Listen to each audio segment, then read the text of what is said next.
Bueno, muy bien, vamos a saltar ahora a un tema que es completamente eh, diferente y que corresponde a las alteraciones del ritmo. Y vamos a contarle en 20 minutos de qué se trata esto. Vamos a obviar las partes más fisiológicas. Eh, Estos son los objetivos y les vamos a contar que las cardiopatías congénitas son las más frecuentes de las malformaciones, las menos frecuentemente diagnosticadas, y dentro de las malformaciones, si ocupamos las del ritmo, son cerca de 2/3 de nuestras consultas, ¿ya?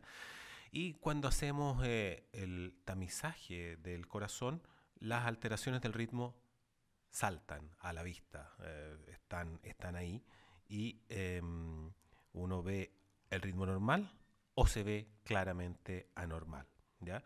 Ya sea constante o no constante, y recordarles que hay un sistema éxito conductor, que hay un nódulo sinusal, vías preferentes por las cuales el impulso eléctrico es conducido.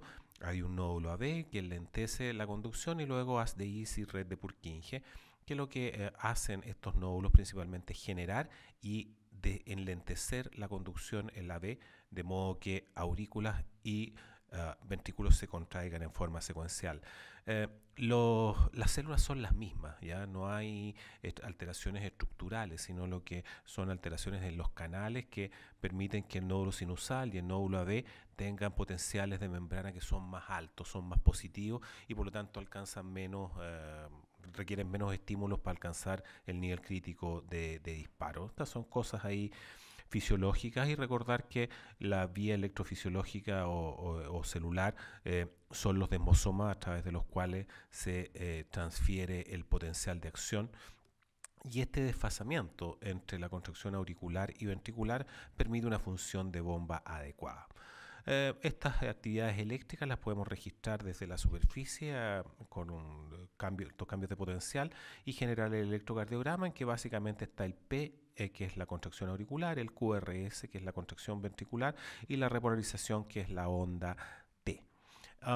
Y el ritmo normal es aproximadamente 120 a 160, con algunos pequeños cambios para taquicardias y bradicardia, y que hay variantes normales, y estas variantes normales puede ser una arritmia sinusal, el corazón está lento, el corazón está más rápido, y todos los que hacemos ecografías nos toca de repente, se lenteció el ritmo, y es normal.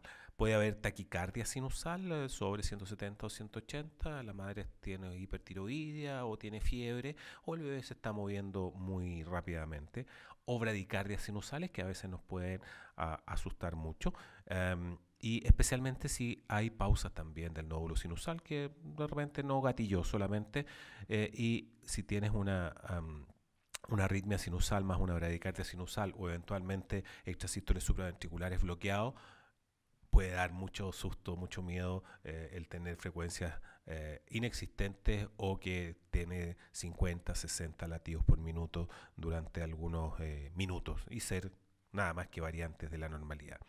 Pero todas estas definiciones son eléctricas, y solamente para experimental, de modo experimental, podemos tener electros desde superficies en la actualidad. Entonces lo que usamos es ultrasonido modo M.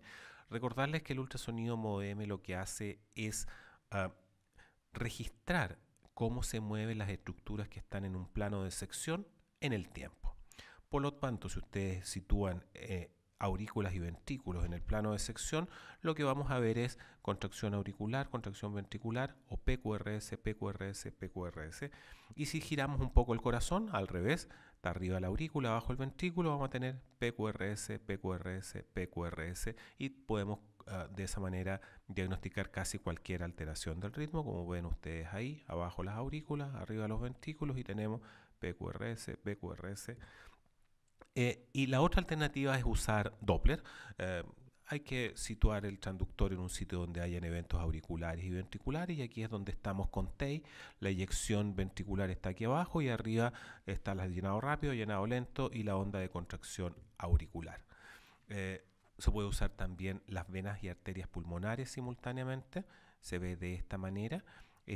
Se fijan que se ve como ductus venoso. Esta es la contracción ventricular, contracción auricular, ventricular, o PQRS, PQRS, PQRS, y hay una P prematura que no tiene contracción ventricular, por lo tanto es un extrasístole supraventricular bloqueado. Difícil es cuando hay taquicardia, es muy difícil de interpretar, como ustedes ven. No es fácil, es más fácil el modo M. Hay cardiólogos que les gusta la otra cosa de usar los flujos, pero yo creo que técnicamente es más fácil el modo M para nosotros. ¿Qué cosa diagnosticamos? Alteraciones estructurales del ritmo. Esta es una de las primeras comunicaciones hace 20 años atrás. Y los extrasístoles auriculares, del punto de vista electrofisiológico, es que o se cambia la curva prepotencial, o se cambia el potencial de membrana, o se tienden a depolarizar más rápido. Pero desde la perspectiva clínica es que no son necesariamente taquicardia, y básicamente es que hay un foco o un grupo de células que descargan prematuramente antes del nódulo sinusal. El problema es que pueden producir una taquicardia patológica, y esto se los vamos a contar en unos segundos más, porque entre 0,1, 1 a 5 de cada 1000 niños tienen un ASPAR específico que permite una conducción retrógrada, y el mecanismo electrofisiológico que permite esta conducción es un extrasístole. Por lo tanto, por eso hay que vigilarlo. Las posibilidades son ritmo normal, PQRS, PQRS, PQRS, un P prematuro conducido, extrasístole supraventricular conducido, un P prematuro no conducido, extrasístole supraventricular no conducido, y lo que ocurre es que es muy precoz y encuentra el ventrículo en periodo refractario absoluto, ¿ya? Y no se puede gatillar o propagar. Y la otra opción es que la extrasístole sea ventricular, ¿ya? No hay grandes diferencias, pero lo habitual es esto. Vemos estamos haciendo Doppler arterio umbilical, cerebral o lo que quieran, y nos aparece una onda más pequeña, porque no se alcanzó a llenar adecuadamente, seguida un extrasístole, seguida de pausa compensatoria, otro extrasístole seguido de pausa compensatoria. Vamos al corazón, arriba la aurícula, abajo el ventrículo, y tenemos PQRS, PQRS, un P prematuro conducido, seguido de una pausa. Extrasístole supraventricular conducido. Y la otra alternativa, abajo arriba está la aurícula, PQRS, PQRS, una P prematura, muy cerca, y que abajo no está. Extrasístole supraventricular bloqueada. Aquí es lo mismo que les había mostrado hace un segundo. Abajo está la aurícula, arriba el ventrículo, y aquí lo que tenemos es P, pero fíjense aquí, tenemos un extrasístole que está solo en el ventrículo, ¿ya? Arriba el ventrículo, abajo la aurícula, y esto es un extrasístole ventricular. A veces nos preocupamos un poco más. Se fijan que está abajo el ventrículo, la aurícula está bastante regular, pero tiene extrasístoles ventriculares bigeminados. Cuando son bi o tri, aumenta el riesgo de fibrilación ventricular. Entonces a veces nos preocupamos aquí un poco más, y que cuando son trigeminados puede pasar a fibrilación ventricular, y ahí la cosa se nos complica. ¿Qué es lo que hacemos con estas pacientes? Saber que la alteración más frecuente, que pueden simular bloqueo, porque si son ritmo normal, un extrasístole, ritmo normal, un extrasístole, va a tener la mitad de frecuencia, y les voy a mostrar algún ejemplo. Desaparecen con el parto, pero pueden ser el mecanismo electrofisiológico en un niño que tiene un ASPAR específico por el cual se produce una taquicardia. Por lo tanto, los debemos controlar, al menos indicarle supresión de todas las cosas que son arritmogénicas, preguntarle si toma hormonas tiroideas, no vaya a ser ella hipertiroidea, suprimir las cosas con cafeína, con teína, incluidos los té verdes, y con cacao, ¿ya? Lo controlamos en una semana y generalmente va a pasar. Esto es la Sociedad Americana, la American Heart Association, y que dice un poco lo mismo. Véalo semanalmente y preocúpese de que suspenda las cosas que son arritmogénicas. Vamos al lado de las bradiarritmias. Estas son todas las alternativas. Antes hablábamos solamente de bloqueo auriculoventricular completo, pero hoy día podemos hacer diagnóstico y manejo de casi todo.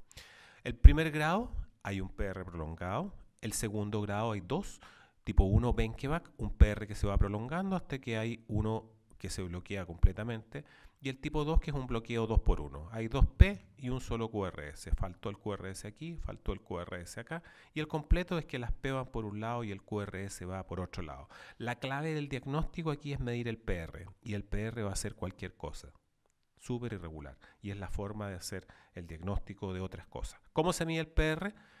TEI, índice de TEI, entrada y mitral y salida de la aorta, y medimos el inicio de la P, que es esta segunda onda, con el inicio de la eyección, que es el PR mecánico. ¿Ok?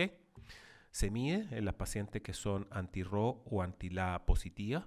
Esto va aumentando a medida que progresa el embarazo, pero sobre 150 milisegundos esto es anormal. Estos son cuando hicimos la validación de la técnica, la variación en nuestra población, y los bloqueos pueden ser de varias alternativas, y voy a saltarme al tercero para después volver a llegar a los de primero y segundo. Entonces, los bloqueos auriculoventriculares completos son uno de 18 a 20.000 embarazos, la mitad son estructurales y la otra mitad son de tipo inmune, tienen una sobrevida completamente diferente. Y los con malformaciones, para cerrar ese capítulo, cada vez, entre comillas, son proporcionalmente menos frecuentes, y esto es porque mucha paciente se está embarazando que antes no se embarazaba de las reumatológicas. Tiene una presentación que es precoz y tiene una mortalidad extremadamente alta. Las de origen inmunológico, en cambio, hay una revisión muy buena de 39 publicaciones con 1.412 y muestran que son el 70%, ¿ya? 2/3 actualmente de los bloqueos. El riesgo de una madre con bloqueo, que decíamos que era de un 2 a un 5%, es 1.7. Una paciente que llega con los anticuerpos anti-RO y anti-LA positivos y no tiene antecedentes de embarazo previo, su posibilidad de bloqueo es de 1.7. Y el 80% de estos bloqueos que se producen van a ser de tercer grado. Si tenemos una paciente que tiene la historia de un bloqueo de tipo inmunológico, la probabilidad que se repita es un 16%, ¿okay? Como 1 en 6. Se presentan entre las 17 y las 24 semanas, y aquí, ojo, si usted tiene una paciente con un bloqueo que tiene 12 semanas o 13 semanas o 14 o 15, piensen en otra cosa y no en un bloqueo. Les vamos a contar algunos tips. Y tienen posibilidades de miocardiopatía, tienen una mortalidad más baja, pero de un 20%, y van a requerir marcapasos por lo menos 2/3 de estas pacientes. Las posibilidades más frecuentes son las malformaciones, y acá también hay infecciones, drogas, etcétera, pero los más frecuentes son anti-RO, anti-LA y estos anti-RNP. ¿Qué son estas cosas o cómo pueden actuar? Uno, que tengas una alteración estructural en el corazón, canal AB, aurícula única, isomerismo, transposiciones, ¿ya? Y la otra alternativa es que haya un daño inmunológico. Recuerden que los anti-RO son anti-RO 52 y que son clase IgG, por lo tanto pasan la placenta, pueden unirse a estos antígenos que son los RO52 y producir apoptosis de las células, y generalmente esto es causa de un bloqueo de primero o segundo, pero cuando la apoptosis es muy alta, puede producirse lisis de demasiadas células y puede producirse inflamación, y esto es causa de bloqueo AB de tercer grado, porque estos antígenos, los RO, son en realidad intracelulares. En la vida real, ¿cómo se presenta esto? Los anti-RO son lejos los más frecuentes causales de bloqueo y pueden ser algunas veces combinados con anti-LA. Solo anti-LA como causa de bloqueo es el 1% del total de los bloqueos, ¿ya? El anti-RO 52 y el anti-RO 60 son obviamente los más frecuentes, que están aquí todos puestos juntos en esta. Aquí está entonces RO 52 y RO 60, la mayor parte, y anti-LA solo es el 1% de todos los bloqueos, también para tenerlo en cuenta cuando ustedes evalúan a una paciente. Recuerden que la mayoría de las pacientes no tienen antecedentes de enfermedad inmunológica hoy día, sino que son pacientes que su primera expresión de la enfermedad es el bloqueo. Y el otro grupo de pacientes que tenemos es aquella paciente que llega con anti-RO y anti-LA sin ningún embarazo y sin ninguna enfermedad. Y eso es porque tenemos pacientes de las inmunológicas que se están embarazando y dos, que las pacientes de los programas de in vitro, todas están con anti-RO y anti-LA, ¿ya? Como screening. Entonces tenemos un número muy importante de pacientes que llegan con esta cosa. ¿Cuáles son entonces dentro de los bloqueos? Los más frecuentes, los bloqueos de tercer grado, luego los de segundo y luego los de primero, paradojalmente. Y de acuerdo a el tipo de enfermedad autoinmune, más de la mitad de las pacientes son asintomáticas, otras tienen artritis, otras tienen Sjögren, otras tienen lupus, otro síndrome mixto, pero más de la mitad de las pacientes hoy en día y subiendo son asintomáticas. De acuerdo a si tienen o no tienen una enfermedad inmune, ¿van a ser una enfermedad más severa? La verdad que no hacen necesariamente enfermedades más severas. Y nuevamente la edad gestacional de estas pacientes, la inmensa mayoría son de 20 a 24 semanas. Bajo las 17 semanas es prácticamente inexistente la aparición de esta enfermedad. El tipo de bloqueo, el de tercer grado, más de 2/3, luego los de segundo, y las complicaciones cardíacas que sí matan, pueden dar hidrops, cardiomegalia, fibrolastosis subendocárdica, pericardial effusion o enfermedades valvulares y sobre todo, esto es la expresión de una enfermedad cardíaca severa, sobre todo la miocardiopatía dilatada o la fibrolastosis subendocárdica son un camino sin retorno en este grupo de pacientes. La mortalidad es aproximadamente un 20% inútero y el resto de los pacientes puede tener mortalidades también que van un tercio de esa está en el primer año de vida. Van a requerir marcapasos, recuerden, 2/3 de ella. Aquí está lo que les decía un poco, la fibrolastosis tiene una mortalidad muy, muy elevada. Las pacientes que no tienen historia, repetirles, 1,7% es la probabilidad de hacer la enfermedad y con historia un 16%. Y la mayoría van a ser bloqueos de tercer grado. ¿Qué hacemos en la práctica? Vemos baja la frecuencia, vamos a un ecocardio, usamos modo M y pedimos los títulos de anticuerpos. Y lo que se va a ver aquí es abajo las P, arriba los QRS y tenemos P, P, P y arriba TAC, TAC, TAC y ninguna relación una con otra. Recuerden que la clave para los diagnósticos diferenciales es medir PR, ¿ya? Aquí un corazón que tiene esa rayita blanca, que es la fibrolastosis subendocárdica, que es producto de la necrosis que se ha producido en el subendocardio. Nuevamente, otro caso, arriba el ventrículo, abajo la aurícula, fíjense los ritmos acá, y la frecuencia del ventrículo muy lento está en 56 y arriba está en 140. Lo podemos ver también acá, ¿sí? Abajo tenemos el ventrículo, pac, pac, pac, y todas estas son contracciones auriculares, ¿ya? Ninguna relación en los PR ni nada. Un poco lo mismo, ven acá, inferior, abajo, y arriba la aorta. Estas son las ondas de contracción auricular y estas acuminaciones son las contracciones auriculares, ninguna alteración entre una con otra. Un poco lo que les dije, ecocardio, medir los títulos de anticuerpos. ¿Y qué hacemos cuando tenemos esto? Si no hay insuficiencia cardíaca, a propósito, lo que ocurre es con el bloqueo es que la frecuencia, el gasto cardíaco es volumen expulsivo por frecuencia. Si baja la frecuencia, el bebé debería caer en insuficiencia cardíaca, pero no lo hace porque aumenta el tiempo de llenado. Al aumentar el tiempo de llenado, por la cosa, esta ley de Franz Starling, aumenta el volumen expulsivo y el aumento del volumen expulsivo compensa la baja de la frecuencia, pero esto camina hasta más o menos los 55 latidos por minuto, 57 latidos por minuto. Cuando la frecuencia cae bajo eso, hay insuficiencia cardíaca, ¿ya? Si hay signos de insuficiencia cardíaca, hay que tratar de aumentar la frecuencia, eventualmente madurarlo y prepararse para sacarlo. Y si tenemos un feto maduro con hidrops, hay que sacarlo ya. Y si está inmaduro, está la posibilidad teórica de hacer un marcapaso fetal. Sí, hay 3 o 4 comunicaciones, todos los niños muertos antes del segundo día, a pesar de haber sido exitoso. Los marcapasos neonatales son bastante grandes y hay que tener las cosas coordinadas para que esto se produzca adecuadamente. ¿Qué es lo que hacemos cuando la frecuencia baja? Damos drogas beta estimulantes, ¿ya? Y eventualmente, si hay miocarditis, lo que hacemos es dar dexametasona.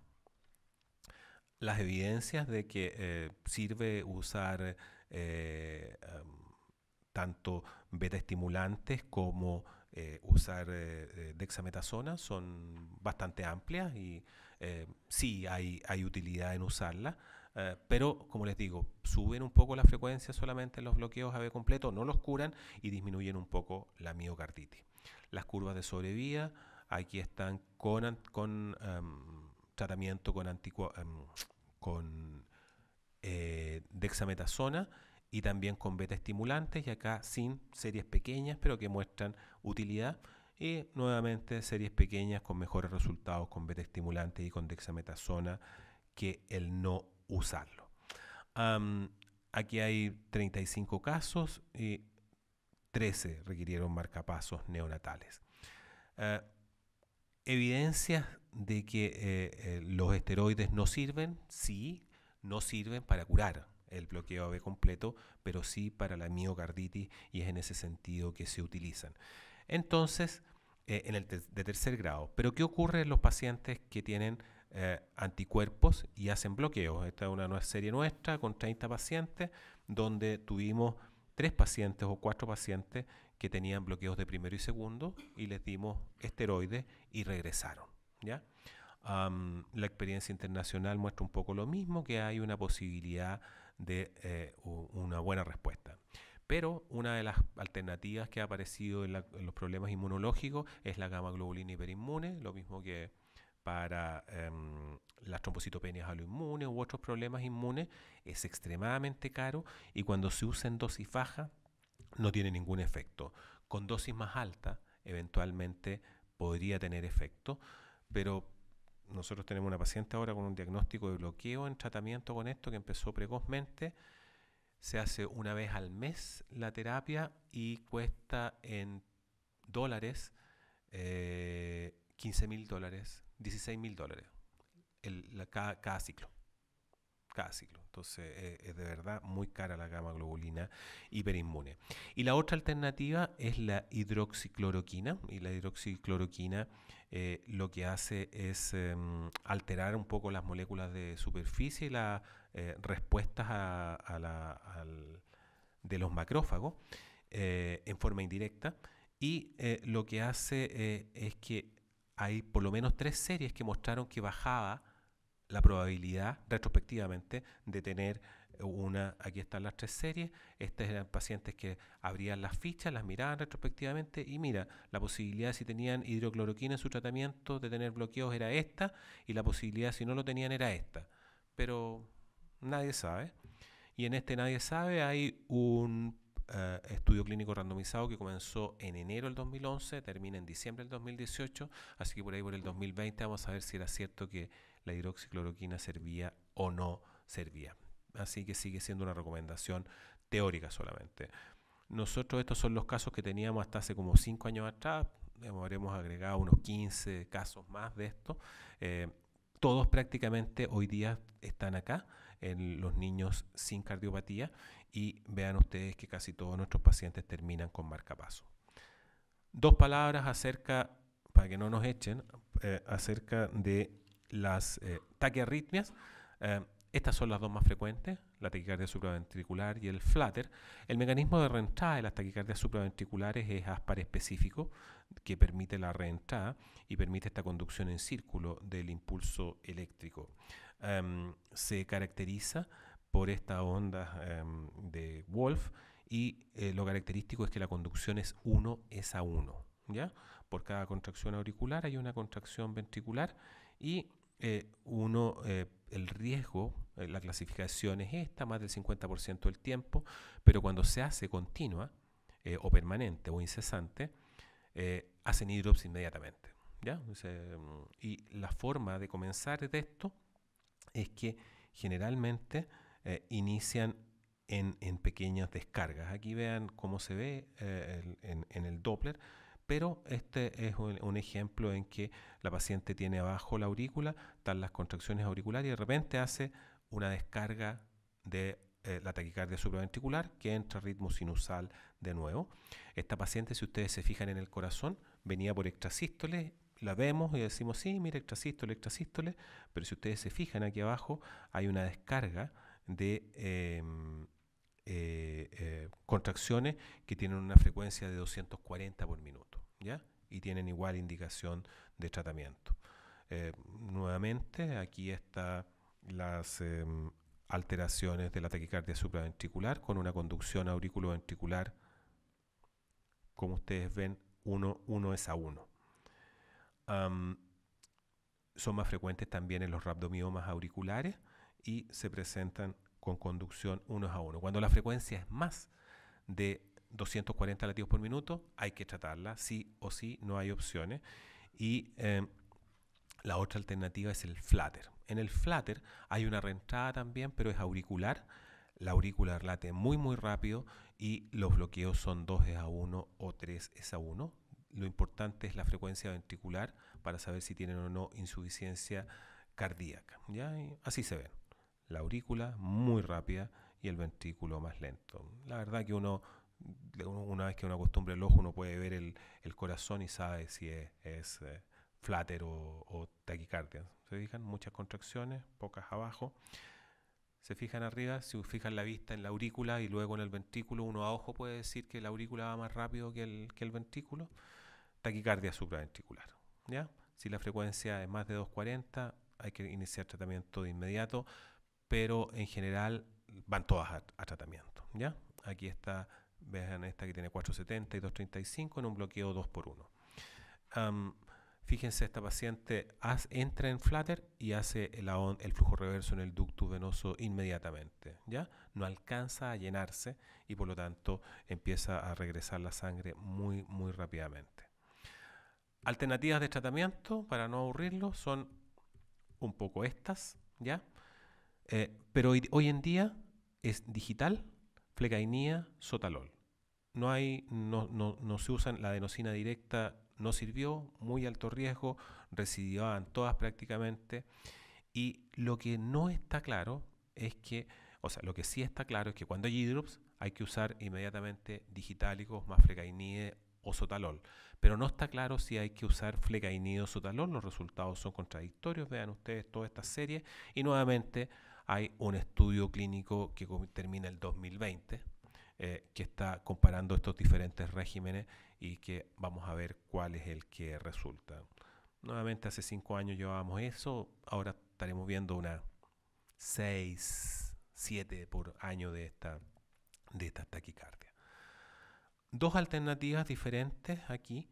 Un corazón que estaba con ritmo muy irregular y era solo sinusal, pero este otro que tenía una bradicardia sinusal, ¿ya? Entonces, mira, bradicardia sinusal, no se preocupe, se va a pasar solo y se pasó solo, como la mayoría de las bradicardias, pero a este paciente le dijimos eso a la examen 20-24, semana bradicardia sinusal, no se preocupe, vuelva en 2 semanas, esto va a estar bien, estaba igual. Vuelva a la 28, ahí sí, seguía igual y nació igual, con un PR que es normal y con un ductus venoso que es normal. El estudio electrofisiológico de esto mostró que tenía un QT prolongado. Tratamiento para el QT prolongado es un marcapaso de descarga que identifica cuando hay porque el riesgo de esto es fibrilación ventricular o esta cosa que se llama torsión de Apont, en que se contrae primero el ventrículo y necesita ahí una cardioversión. Estas son causas de muerte súbita. Entonces le pusieron al bebé un marcapaso de eso. Y los pacientes más adultos que hemos tenido de esto es como que le peguen un puñetazo en el pecho cada vez que descarga el marcapaso. Es una cardioversión interna. Bueno, lo que les quise mostrar, esto de las arritmias, muy rápidamente. Hay una explicación electrofisiológica para cada una de estas cosas que no es de lo más interesante. Recuerden que las extrasístoles, sí, señora, no se preocupe, va a pasar, etcétera, etcétera, pero no es un beso y a la casa, sino que esa que está frente a ustedes puede ser la paciente que tiene una de reentrada y llegue con una taquiarritmia, por lo tanto hay que darle la indicación, controlarle y darle la indicación que suspenda todas las cosas arritmogénicas. En la bradicardia, cuando llegan de bloqueo completo, ni modo, los dados están echados, preocuparse que no haya eh, eh, carditis, para dar, que ahí sí sirven los corticoides. Y lo otro es la paciente que llega con anti-RO y anti-LA. Lo que hacemos es seguirlas cada 2 semanas en este minuto. No hay evidencia que esto sea lo adecuado, pero es recomendación de experto por lo pronto y es lo que el grupo de cardio de Irisoka o hemos recomendado hacer. Control cada 2 semanas, en caso que el PR se prolongue, dar corticoides y si es de segundo también dar corticoides. El problema es que hay un grupo de pacientes que sin hacer nada se saltan a bloqueo de tercer grado, ¿ya? Entonces es por eso que esto no ha sido traspasado a la utilidad. Las taquiarritmias hay que tratarlas sí o sí y digitálicos cuando no hay hidrops, digitálicos más flecainide, sotalol cuando hay hidrops, y cuál de las dos es mejor, la verdad depende de la disponibilidad. Cuando indiquen sotalol o flecainide, la dosis se va duplicando cada 2 días, regresan bastante rápido, con digitálicos regresan después de una semana, que es uno de los problemas, y tienen que estar con un cardiólogo porque si tiene un bloqueo de rama, esto le puede ir muy mal si uno da flecainide o sotalol. Así que eso era, gracias por tu atención y disculpen lo acelerado, pero era la última de las presentaciones para esto. Si hay alguna pregunta, doctor. En el tema de la fibrolastosis, gracias. En el tema de la fibrolastosis endocárdica, ¿ustedes la encuentran en alguna arritmia en particular? Y la pregunta en caso tal, ¿es más frecuente en el izquierdo o en el derecho o solamente es confinal en el izquierdo? Son generalmente izquierda y es porque tiene más miocardio. Es en el bloqueo completo de tipo inmunológico, ¿ya? Pueden haber 2 o 3 cosas en las carditis. Uno es que tenga zonas de calcificación, ¿ya? 2, que tenga en el espesor del miocardio, 2, que tenga la fibrolastosis subendocárdica y 2, que haga fenómenos inflamatorios en los músculos papilares y por eso haga insuficiencia valvular, que son los signos de severidad. Y esos niños tienen mortalidad alta al tener estas lesiones. Pero la fibrolastosis y en la otra que se ve, por supuesto, es la estenosis aórtica crítica, ¿ya? Que es por la distensión ahí que se necrosa el subendocardio. Aquí es por inflamación. ¿Ya?